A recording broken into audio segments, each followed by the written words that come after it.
अंतरराष्ट्रीय युवा विद्वान, जैन दर्शन में यूनिवर्सिटी टॉप व गोल्ड मेडलिस्ट, जैन सिद्धांत एवं न्याय विषयों को सरलता से समझाने वाले, यूएसए, इंग्लैंड, ऑस्ट्रेलिया आदि अनेक देशों में जैन धर्म की महती प्रभावना करने वाले, पंडित टोडरमल पुरस्कार, युवा विद्वत रत्न आदि अनेक पुरस्कारों से सम्मानित मूर्धन्य विद्वान डॉक्टर संजीव कुमार गोधा जयपुर द्वारा जानिए धर्म का मर्म। इस कार्यक्रम के प्रायोजक हैं श्रीमान सुलेख जी जैन, श्रीमती किरण जी जैन, बंगलो रोड, कमला नगर, दिल्ली। नमो अरिहंताणम, नमो सिद्धाणम, नमो आयरियाणम, नमो उवज्जायाणम, नमो रोए सव्यसाहुणम।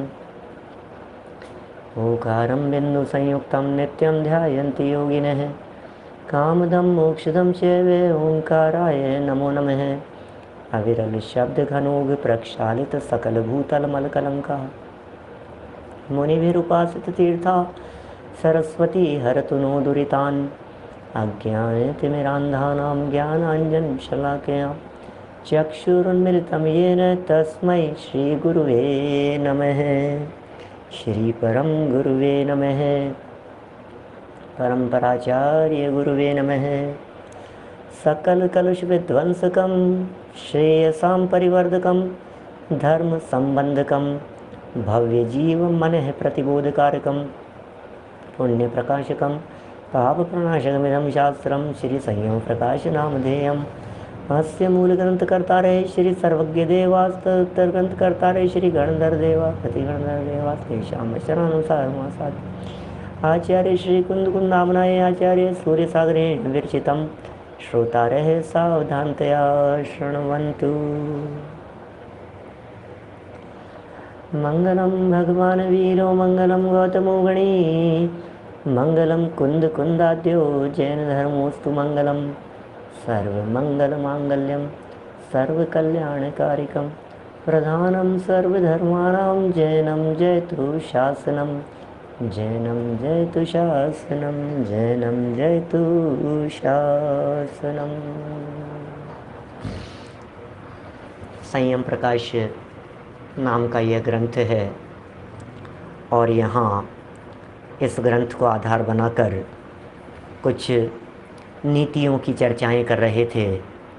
प्रकरण तो श्रावकों का है, लेकिन पहले यह तो बता देवें कि श्रावक कहलाने के योग्य कौन है। श्रावकों का प्रकरण चल रहा है, इसलिए पहले ये तो भाव भूमि है जो यहाँ बता रहे हैं कि सुनो भैया, तुम श्रावक होना चाहते हो ना, तुम श्रावक बनना चाहते हो ना, श्रावक होना चाहते हो, श्रावक बनना चाहते हो तो हमारी बात सुनो ज़रा।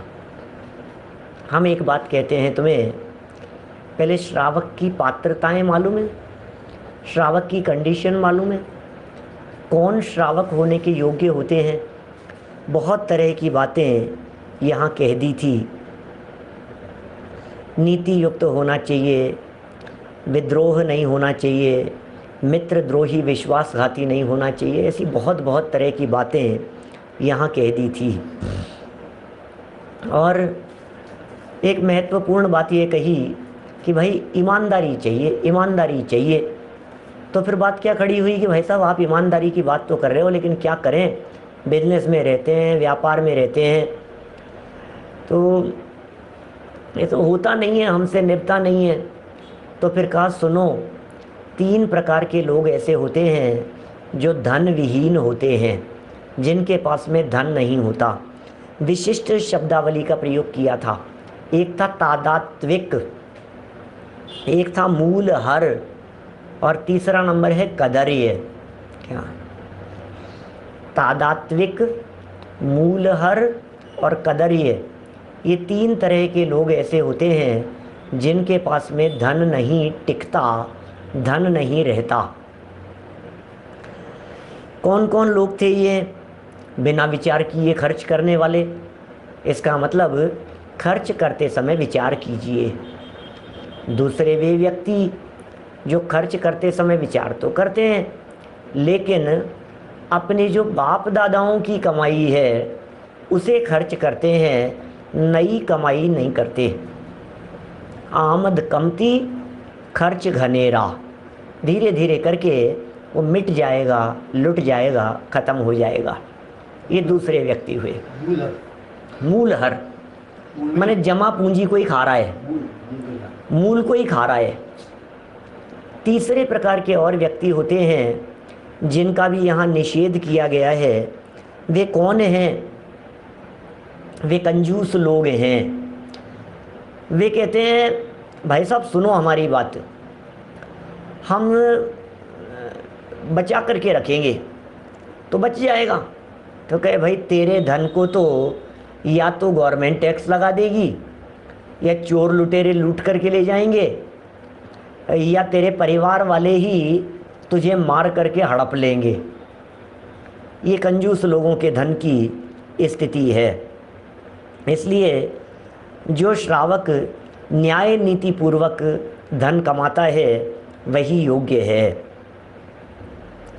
अब आगे आज एक और सुंदर प्रकरण कह रहे हैं, गृहस्थों के संदर्भ में ही बात है, और बात इतनी सुंदर है।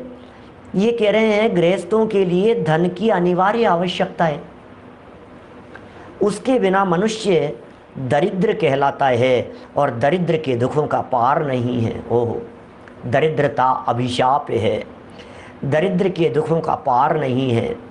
दरिद्र के जीवन में अपार दुख होते हैं, दरिद्र के जीवन में कष्ट बहुत होते हैं।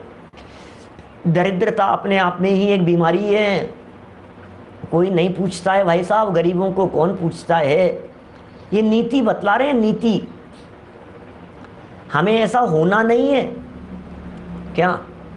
हमें तो परोपकार करना है, हमें तो गरीबों के टैलेंट को पहचानना है, उनकी योग्यता को पहचान करके उन्हें आगे बढ़ाना है।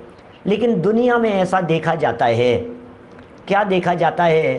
पूरे दुनिया भर में देखेंगे तो एक यूनिवर्सल ट्रुथ जैसा दिखाई देता है, यूनिवर्सल रूल है, ऐसा समझ लीजिए, नियम है, कानून है, व्यवस्था है कि हर गरीब व्यक्ति को हीन दृष्टि से देखा जाता है।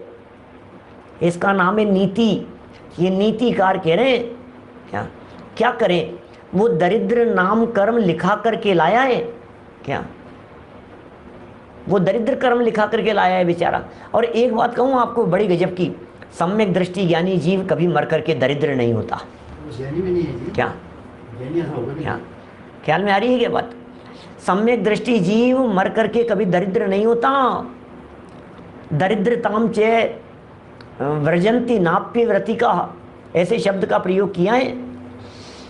दरिद्रता जो है, ये दरिद्रता सम्यक दृष्टि जीव के आसपास में भी नहीं फटकती है।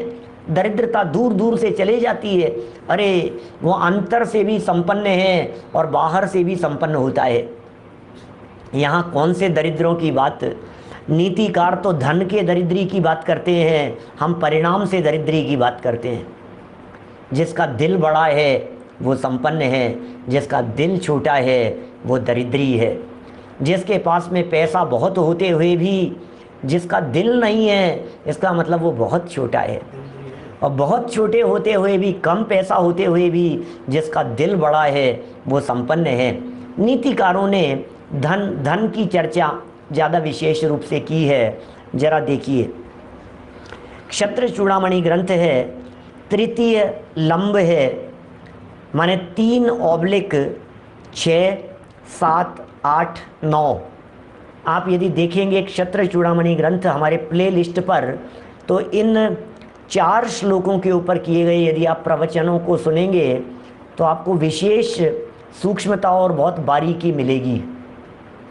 क्षत्र चूड़ामणि के 6 से 9 नंबर तक के ये श्लोक हैं। मैं पढ़ रहा हूँ यहाँ से, देखिए पेज नंबर 125 पर। दारिद्र्यात् परं नास्ति प्राणिनां मरुन्तुदम् अव्यक्तं मरणं प्राणैः प्राणिनां ही दरिद्रता। मनुष्यों को दरिद्रता से बढ़कर दूसरा कोई दुख देने वाला नहीं है। ओहो ओहो हो, क्या कह रहे हैं? क्या कह रहे हैं ये? ओह, कैसे कैसे शब्दों के प्रयोग किए हैं। अर्थ में क्या कह रहे हैं? मनुष्यों को दरिद्रता से बढ़कर दरिद्रता से बढ़कर दूसरा कोई दुख देने वाला नहीं है। क्या कहें, निश्चय से दरिद्रता प्राणों के बिना निकले मरण है। ओहो, दरिद्रता क्या चीज है, प्राण तो निकले नहीं है लेकिन मानो प्राण हरण कर लिए गए। दरिद्र व्यक्ति है, गरीब व्यक्ति है, लोहाड़िया जी साहब, दरिद्र हैं, गरीब व्यक्ति हैं, प्राण तो नहीं हरे हैं, बेचारा जिंदा तो है लेकिन जीते जी मुर्दे के समान है। क्या करें, तू क्या तेल लून लकड़ी, क्या ऐसा कहा जाता है।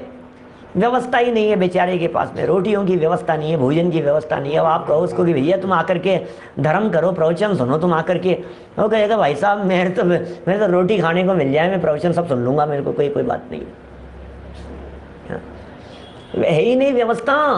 क्या बोलो, हमारे पास में कुछ व्यवस्था ही नहीं है, मैं क्या करूं। मैं पहले शाम के भोजन की व्यवस्था करूं, नॉन तेल लकड़ी की बात है ना, तो ये क्या चीज़ है। माने हम रोटी की व्यवस्था करें, 10 बजे भोजन, हमारे को 11 बजे भोजन चाहिए, और तुम कह रहे हो 9 से 10 बजे तक प्रवचन सुनने के लिए आ जाओ, 9:15 9:20 से 10:20 तक प्रवचन सुनने के लिए आ जाऊँ, तो मैं कुछ कमाऊँगा नहीं तो खाऊँगा क्या, और खाऊँगा नहीं तो, कहते हैं ना भूखे पेट भजन नहीं होए गोपाला, ऐसी जगत में कहावत है। दरिद्र व्यक्ति है, हर जगह पर दुत्कार मिलती है, हर जगह पर अपयश मिलता है, अपमान मिलता है, लेकिन पता है कारण क्या है इन सब के पीछे? क्या इन सब के पीछे कारण कोई दूसरा नहीं है। इस दरिद्रता के पीछे यदि कोई कारण है तो अपनी ही दरिद्रता है। क्या? मुझे तरुण सागर जी महाराज का एक वाक्य याद आता है। क्या वे तरुण सागर जी महाराज कहा करते थे, भिखारी भीख नहीं मांगता। क्या उनका वाक्य क्या है? कड़वे प्रवचनों से, भिखारी भीख नहीं मांगता, वो सीख बांटता है। ओह, क्या वाक्य कह दिया। भिखारी भीख नहीं मांगता, सीख बांटता है।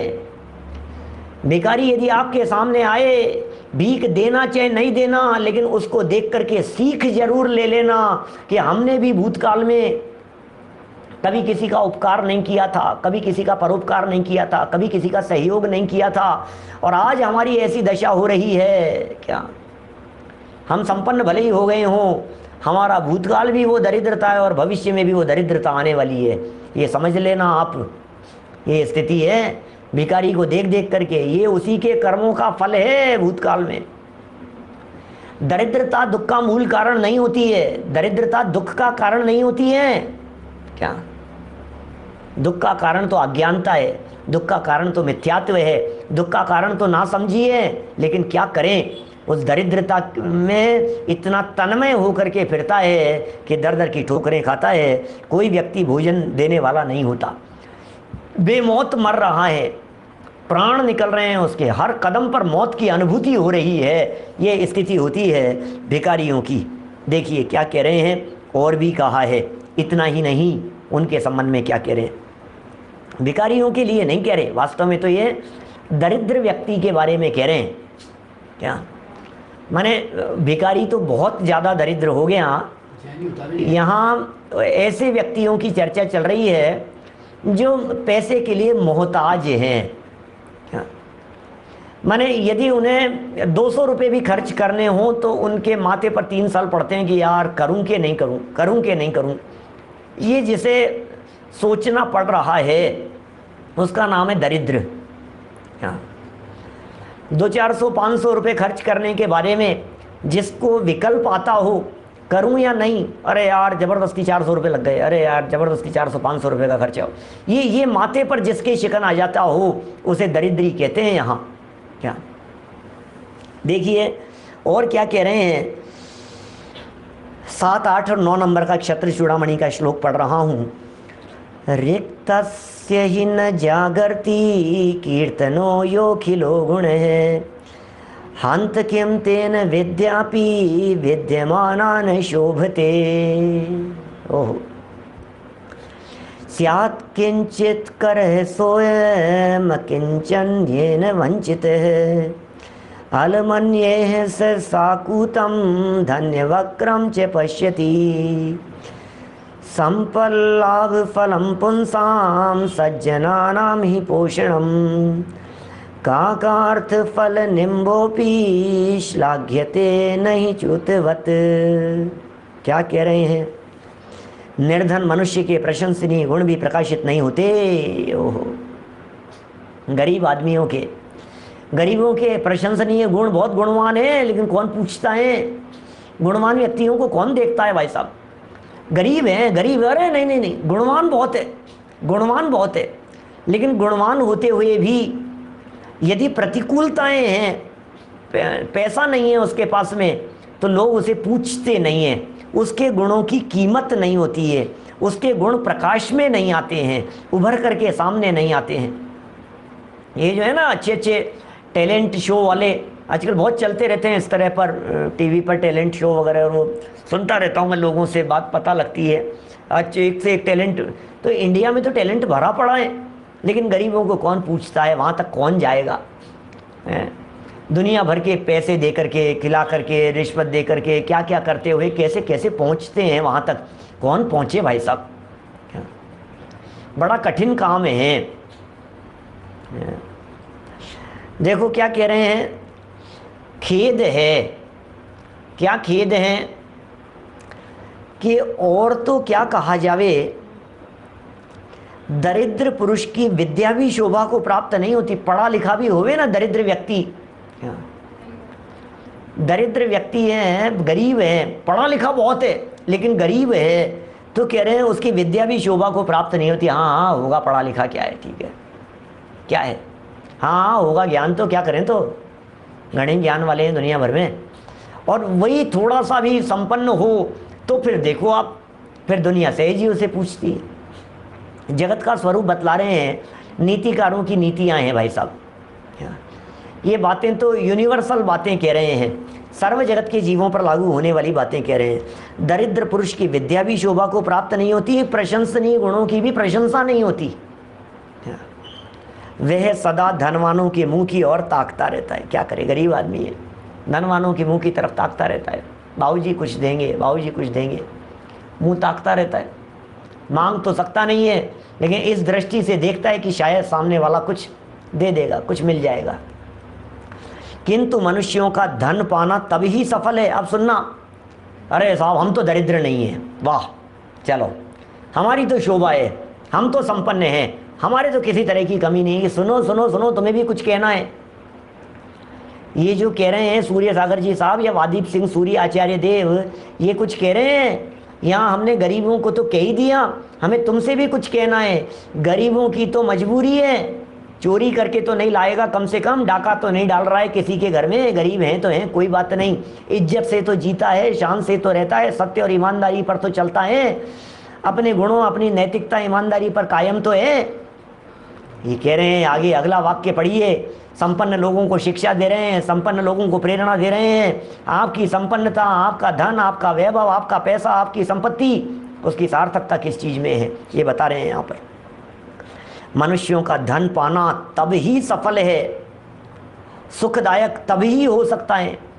भैया हमने जो है धन हमारे पास प्राप्त हुआ है, इसकी सार्थकता किस में है, इसकी सफलता किस में है? ये कह रहे हैं जब उस धन के द्वारा सज्जन धर्म पात्रों की सेवा की जाए। ओह, सज्जनों की सेवा की जाए, धर्म पात्रों की सेवा की जाए, जिनके हृदय में धर्म बसता है उनकी सेवा की जाए, धर्म और धर्मात्माओं की सेवा की जावे, सज्जनों की सेवा की जाए, उनकी सुरक्षा, उन्हें निश्चिंतता प्रदान की जावे, तब उसकी सार्थकता है उस धन की। आपने क्या किया? अरे सब प्राप्त करते हैं, धन किसके पास में नहीं होता है? प्रदीप पाटनी जी साहब, किसके पास में नहीं है धन? सबके पास में है। हर व्यक्ति अपने ऊपर तो सभी खर्च करते हैं, कौन नहीं खर्च करता? अरे नहीं साहब मैं तो दिल खोल के खर्च करता हूँ, मैं तो दिल खोल के खर्च करता हूँ, कोई कमी नहीं है मेरे पास में, खूब चाहे जितना बच्चों को कह रखा है खर्च करो। अरे बच्चों पर तो सब खर्च कर देंगे, औरों के बच्चों पर कौन करता है ये बताओ? धन की सार्थकता बतला रहे हैं क्या? सर्वे गुणा कांचनम आश्रयंती, सारे के सारे गुण कांचन गोल्ड में आकर के निवास करते हैं, सोने में। क्या? जिसके गले में सोना हो, जिसके हाथ सोने से लदे हुए हों, उसको हर व्यक्ति सम्मान देता है, हर व्यक्ति। कहते हैं ना, जहाँ क्या कहते हैं, मक्खी मीठे पर ही आकर के बैठती है, ऐसा जगत का स्वरूप देखा जाता है। क्या कहें भाई साहब, हालत किस तरह की है। धन के द्वारा सज्जन धर्म पात्रों की सेवा की जाए तो धन की सार्थकता है। निश्चय से, उदाहरण दिया है एक, निश्चय से नीम का वृक्ष जिसका फल केवल कौवे के लिए है, नीम का वृक्ष, नीम के वृक्ष का फल किसके लिए है? कौवे के लिए है। आम्र के वृक्ष के समान प्रशंसनीय नहीं होता। कहाँ आम का वृक्ष, कहाँ आम का पेड़ और कहाँ नीम का वृक्ष, कहाँ नीम का फल। क्या क्या करें, वो उसके समान शोभा को प्राप्त नहीं होता। शोभा कब है? अरे अरे सज्जनों की सज्जनता। अरे भाई साहब, भक्तामर स्तोत्र के अंदर एक बड़ा गजब का श्लोक दिया है, 10 नंबर का श्लोक है। नात्यद्भुतम भुवन भूषण भूतनाथ भूतैर्गुणैर्भुवि भवन्तम विष्णुवन्त है। नात्यद्भुतम भुवन भूषण भूतनाथ भूतैर्गुणैर्भुवि भवन्तम विष्णुवन्त है। क्या तुल्या भवन्ति भवतो ननु तेन किं वा भूत्याश्रितं यैहनात्म समं करोति। कभी अर्थ पढ़ाया गया इसका, भक्तामर का 10 नंबर के श्लोक का। अमृत भरा है, अमृत। राजीव जी भाई साहब, अमृत है, इसमें महान गहन बात छिपी हुई है इस श्लोक में। अरे भाई साहब, क्या जो विभूति के आश्रित रहते हैं वे लोग अपने यहाँ काम करने वाले आश्रित लोगों को भी अपने समान बना लेते हैं। 10 नंबर का श्लोक है भक्तामर का। सहज ही विकल्प आ गया बोलने का, लेकिन बड़ा मर्म है इसमें छिपा हुआ। संपन्न लोग, वैभव संपन्न लोग, क्या नात्यद्भुतम न अति अद्भुतम, नात्यद्भुतम भुवन भूषण भूतनाथ है भूतैर्गुणैर्भुवि भवन्तम विष्णुवन्त है। क्या ये कोई बहुत आश्चर्य वाली बात तो नहीं है? अरे साहब, हमारे यहाँ काम करते थे, हमने इनको बहुत क्या बड़ा हो गया। हे भगवान, आपकी भक्ति करने वाले आपके भक्त आप जैसे बन जावे तो इसमें कौन से आश्चर्य की बात है? क्या बतलाइए प्रभु, आप ही बतलाइए, मुझे आपसे पूछना है, इसमें कौन से बहुत बड़े आश्चर्य की बात हो गई कि आपने अपने भक्तों को भगवान बना लिया। अरे संपन्न व्यक्ति अपने यहाँ काम करने वाले व्यक्ति को भी क्या सम्मान दे देते हैं।